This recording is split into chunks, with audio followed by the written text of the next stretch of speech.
If you want to be the master before starting anything, you probably wouldn't get anywhere. I run a software company. It's been a journey. I started this about 6 years ago. A lot of learnings come after you've started the business, not before. So I don't think anyone can perfect it without starting anything. Had someone told me I would be running a software company 6 years ago, I would have literally laughed because I had nothing to do with this. There's lots of opportunities now, so I wouldn't sit on an idea for too long. I go back to the question that I had when I started from freelancing into business. So, are we okay for the next 6 months? Have you saved enough for the next 6 months? Do you have a fallback, a safety net? I think you should just go for it.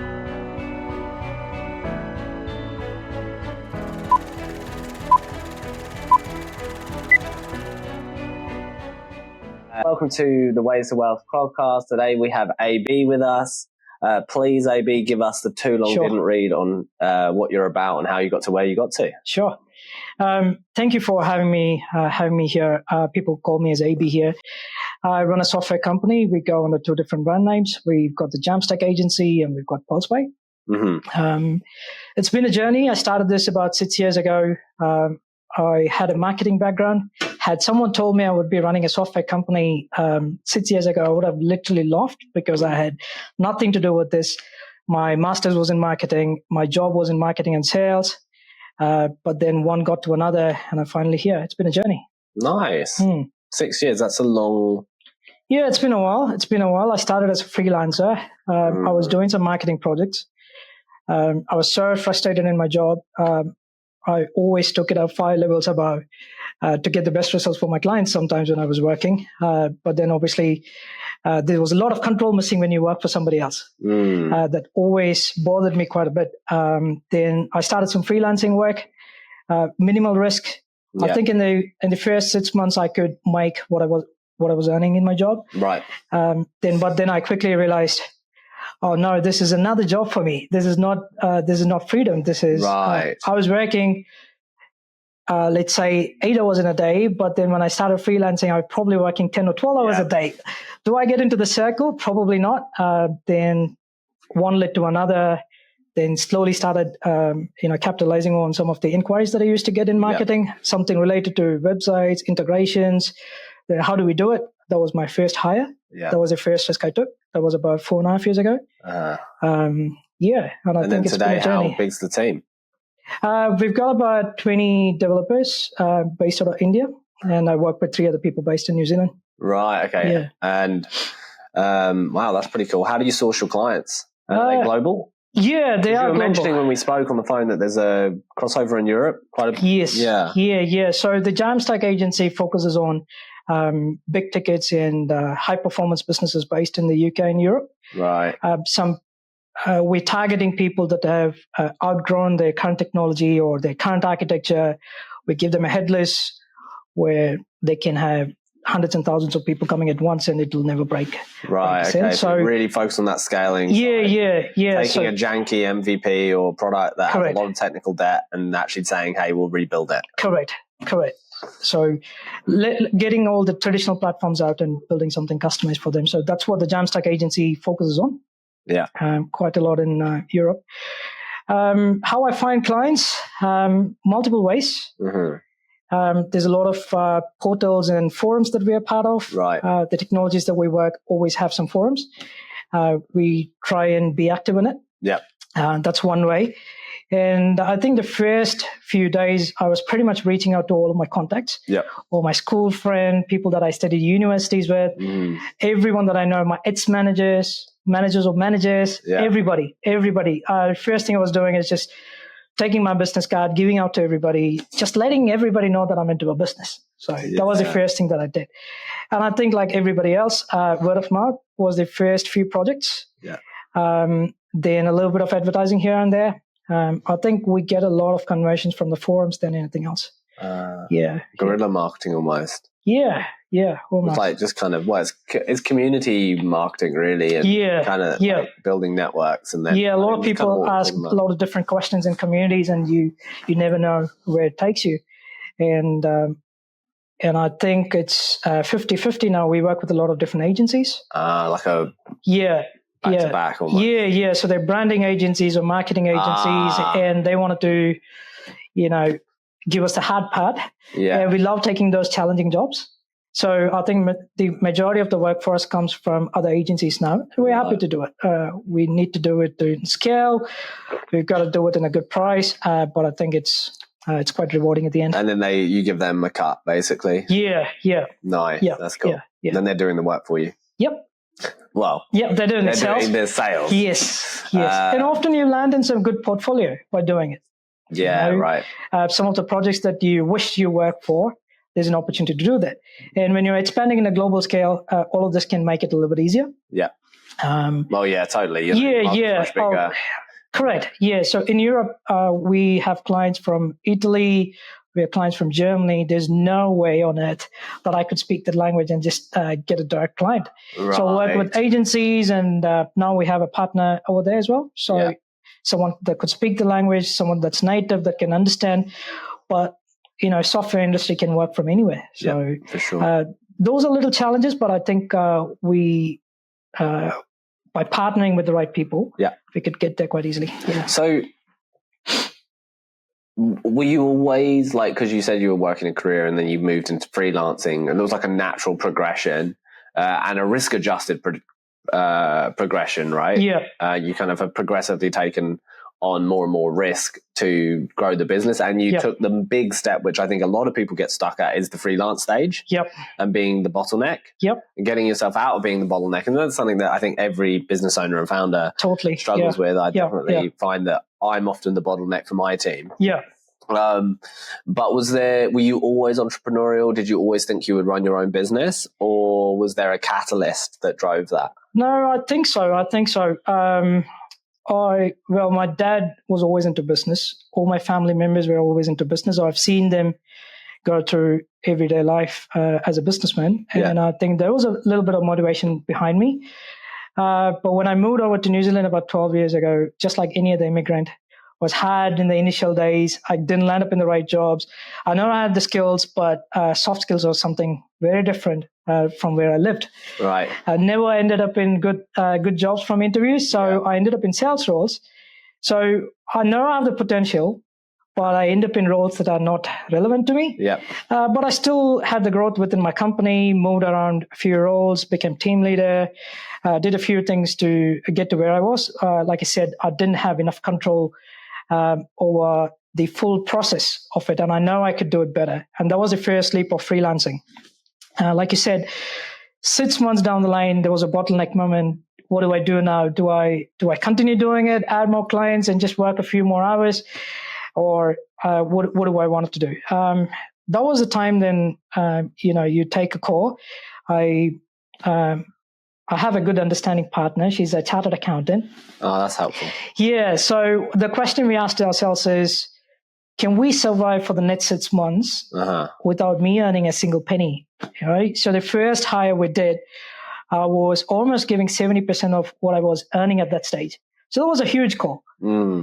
Right. But then that's the risk you need to take in business. And what's the worst that's going to happen in the next 6 months? Yeah. Not that you probably will go back to your freelancing and doing it on your own. Right. So there was a fallback option.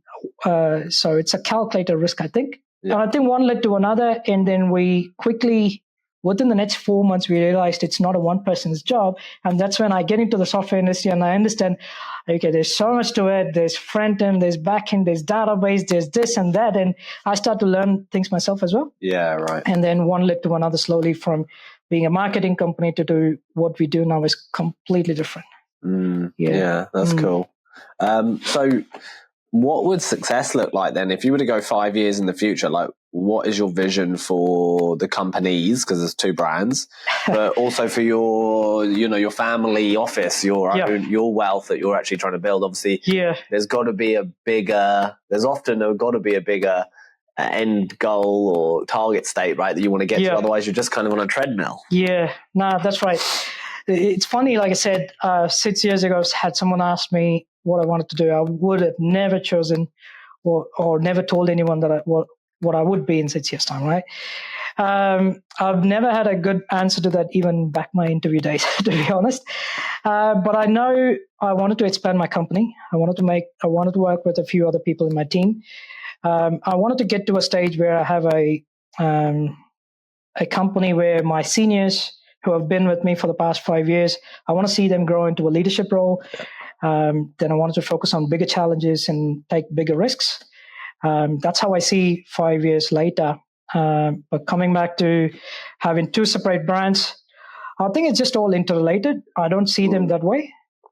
It's software at the end of the day. It's the way it's targeted, the way we like to work with people that defines the brand and the marketing around it. But I think the challenges are no different from each other. So, are you the only shareholder? Yes. Yeah. Yes. Yes. And you don't plan on? My wife is my partner's another one. Yeah. Okay. And but is there what does it make it really profitable and draw dividends and use that to build wealth, or is it try and build it for an exit? Really, it's a mix of both. I want to see what the future holds. But to be honest, we are both a service and a product company. Yeah. Whatever we make from the service, we keep investing on the products. In the last 3 years, we've done a few products. We've stuck to a few. We've disowned a few. So you're doing basically side projects on it? Yeah. We build SaaS products that we can sell in the market. Yeah. Always the strategy. Yeah, so it makes sense. Yeah, it's a lot of reinvestment back into the business, but we're playing safe. Not all of the money goes back into the business. We try and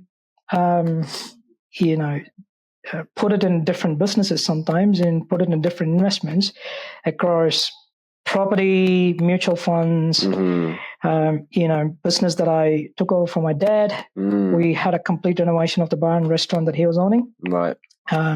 We're also thinking about small level food manufacturing as well on the side. So we wanted to diversify what we make out of it. So we don't want to put all eggs in one basket. Totally. And that's something that I learned in my early days from my dad. We've seen him go super high and super low over 30, 40 years he was in business. Anything could change, the government, the policies, competition, and you can be outrun at any time, and you've got to be prepared in life for that. So that's something that I learned on my early days. Can we dig into that a little bit? Because that's clearly shaped you, right? Yeah, a lot. Yeah. And like you say, and I was talking to someone about it on the podcast yesterday, and it was like, we often act and feel like everything is safe and business as usual. Yep. And we often don't realize just how fragile life is in general. We don't know that we're going to even get tomorrow. Yeah, totally. Whether it be in business or in real life, right? Yep. And when I was younger, I didn't know that. But I came from a very kind of turbulent and colorful, I would say, upbringing. Yeah. And I guess it was just, to me, it was the norm that it was unstable. Yeah. Right? And it was a bit kind of crazy. Yeah. But I was also judgmental about that. Right? I was like, well, this shouldn't be like this. You should just be able to act better, and you should be able to, create a stable life, and you don't have to make silly choices, which is what I was observing. I was saying, well, these are just really bad choices, and I'm going to do everything I can to go the opposite way. Right. And naive, 18, 19, 20, got married young, was very focused on doing the opposite. Yeah. And then you live. Yes. And then you get to your mid-20s or, just about to hit 30, and you go, you know what? Life is we're not perfect.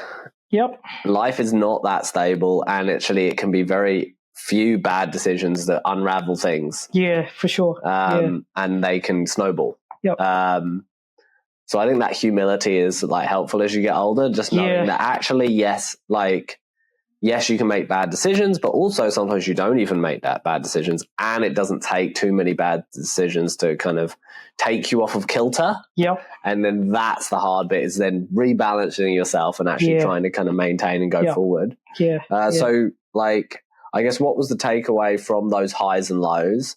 And did you apply those learnings, and kind of what are your biggest takeaways around that kind of? Yeah, for sure. I think the perception keeps changing, as you grow older, and as you come across different clients, see different businesses, how they operate, and look at their personal lives as well. A lot of them have gone through various bits of struggles, tried a few different things before they succeeded in one.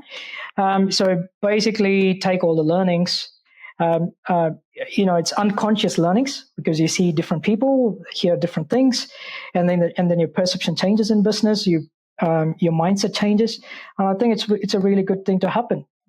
That's when you grow. You've got to be open for changes in life, and you've got to be open to changes in business, and the environment can completely change. How are you going to sustain it? I think it's just a mindset over there. As long as you know where you're headed towards, how you're doing it is another episode by itself. Yeah, with those, like, how old were you when the highs happened? Yeah, when I was this in India? Yeah, this was in India. So I grew up in India. All my schooling and my first undergraduates and everything was in India. Yeah. I think I was about 10 or 12. Then that's when we were in peak. We had a few cars. We had a good business running. We had good money. But then when I was just getting into uni kind of time, was in like super lows. Everything tumbled, and I couldn't even get to the university that I wanted to. Then when you move to a new city at that time, and then you realize, how we brought up is completely different to the kind of life that I'm living now.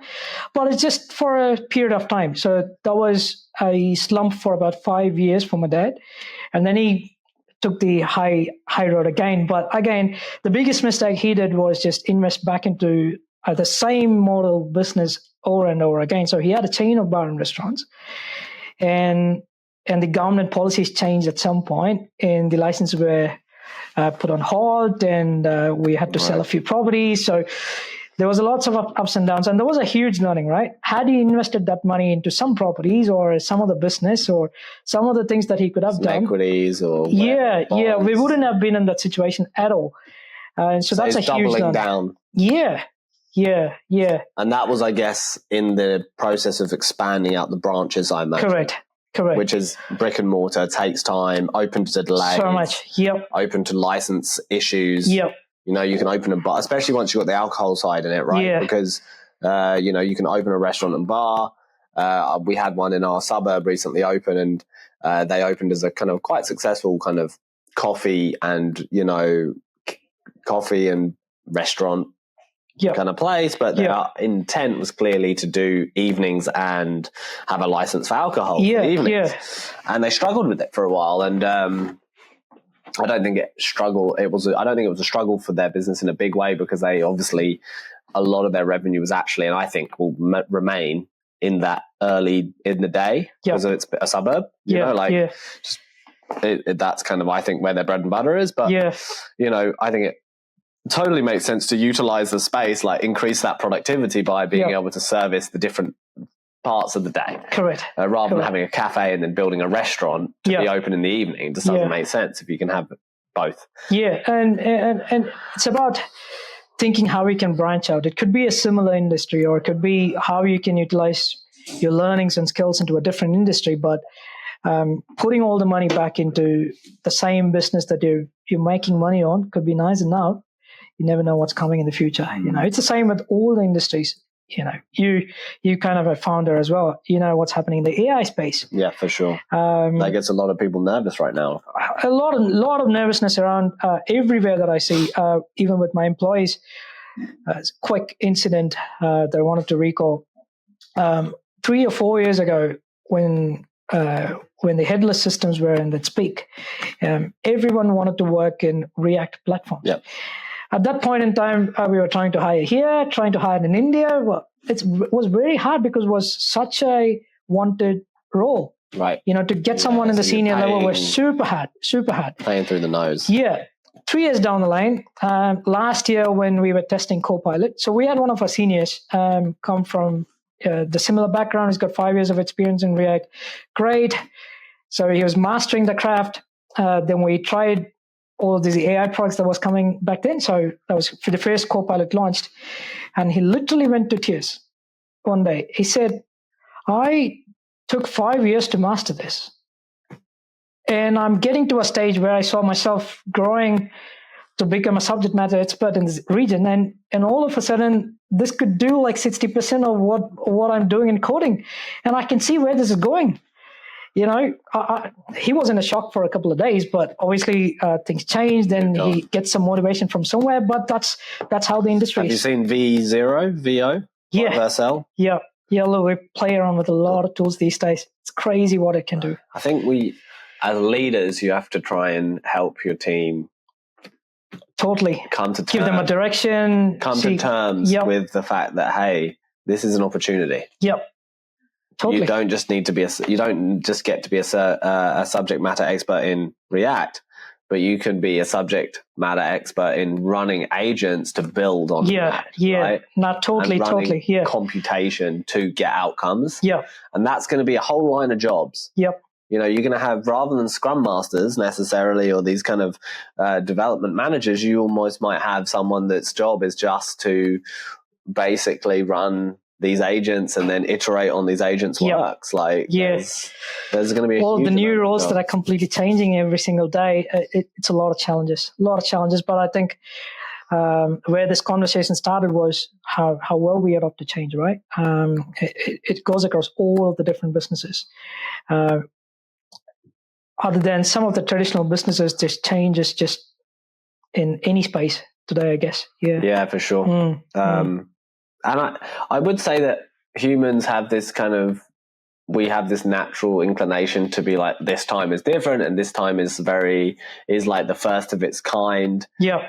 And exaggerate what's kind of going on in real time, but also then underestimating what's going to happen in 5 years. Yeah. I think people really don't grasp what's going to be achieved based on what I've seen over the last year. Yeah. I mean, the kind of level of which things are getting built and deployed now is nuts. Way faster. Yeah. We just have to wait and see. Yeah. As a leader, you just have to say, hey, guys, we can just embrace this, and then that's going to give us an edge and an advantage. Yeah. That's true. We're going back to all the clients. We're seeing how AI can, optimize their current apps, current technology, and also trying to see how it can better fit in their operations. Trying to embrace the change as well, for sure. So it's always about learning new things as well. So my team actively learns all the new technologies. We play around with a lot of tools. We are part of a different cohorts. Everyone goes and joins different cohorts, see what they learn from there, and then bring it back to the table. And I think, like you said, it's a part of a leader's role that you've got to foresee and just be prepared for all of the change that comes in. Yeah. Is there any internal projects you're working on at the moment? And if so, what is it? Yeah, so there's a couple of products that we have. We've done a few along the years, but some has gone successfully. We've had a lot of learnings in it. Some of them we were too late in the market, so it didn't take off really well. But there's one product that we're particularly proud of. It's called Inspectah. So we partnered with another property developer to make this app. You know how you buy a property, when you buy a property inspector would come, take pictures, compile a report for you to send to the bank. Yeah, so one of the apps that we're particularly proud of is Inspectah. So it helps property inspectors conduct their report in a structured way. And usually their reports are about 60 to 100 pages. Yeah. So the traditional way of doing things could take hours. Yeah. But using this app, you can do it in a few minutes. Right. So this is a niche that we found out through a good friend. So we partnered together. We've had some traction globally. Yeah, okay. We've sold to a few people, but we're still actively trying how to better monetize it, how to bring in AI features into it, see how we can expand into other markets that call them differently.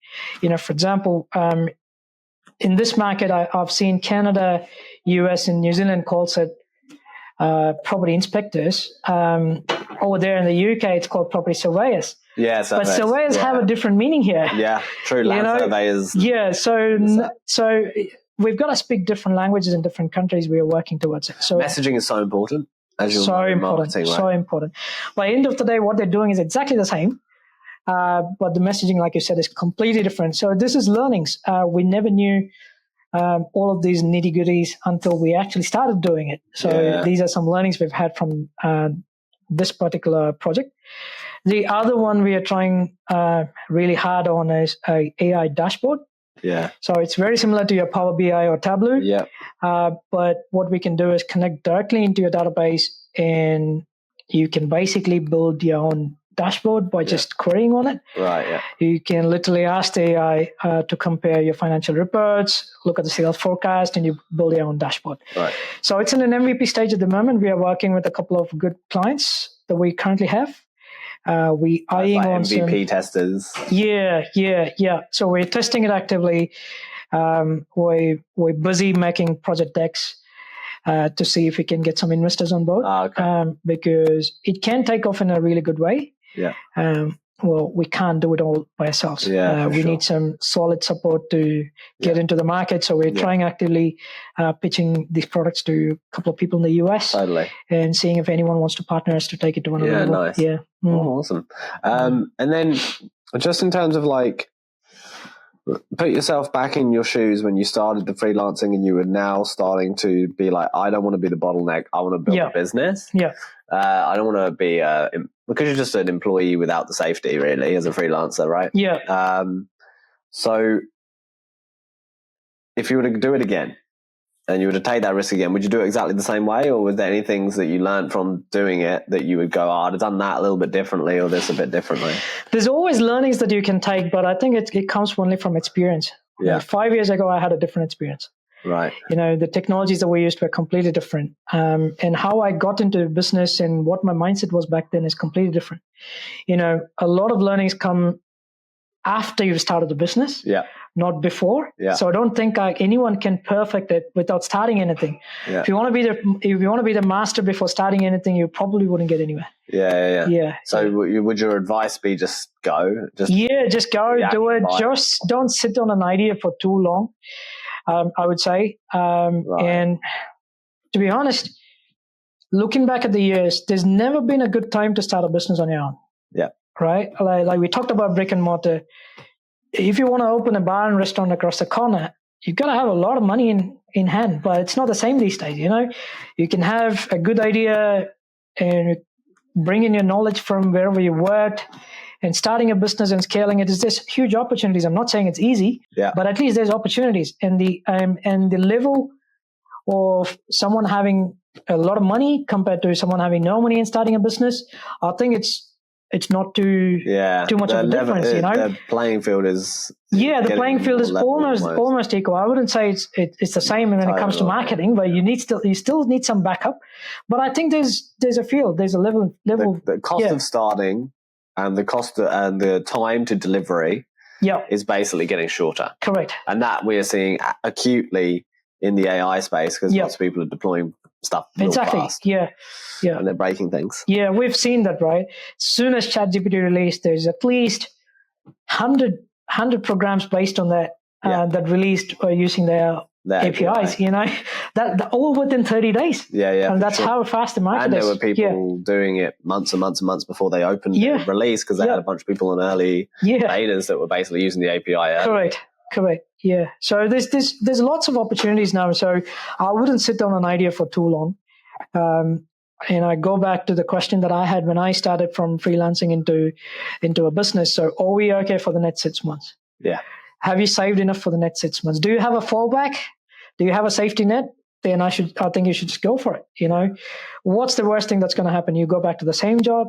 You go back to making some more money working for someone. Is that the worst? Is that a worst thing? No. Yeah. No. Totally love it. Awesome.